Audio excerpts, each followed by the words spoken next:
So it started as a practicum and just doing one specific project that we outlined around looking at environmental contamination and environmental cleaning in different spaces in the hospital.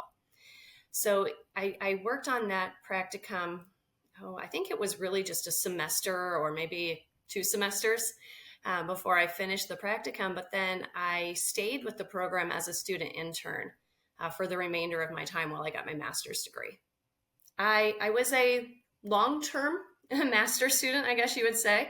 I didn't do it in the normal 2 years. I took that 2 years and I squeezed it into five, I like to say, but that's all right. I was going part-time and doing some other things as well at the same time.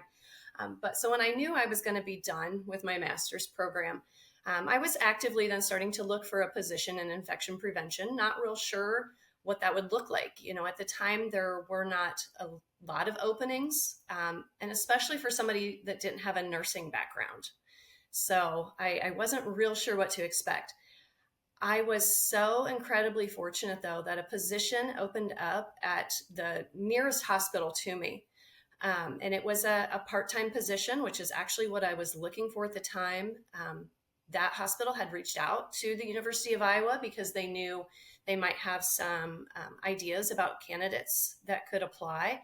So I found out about the opening through my student internship, and I applied and I got the position. So I started really just working as a IP 2 days a week in the beginning. And that was okay with me at the time.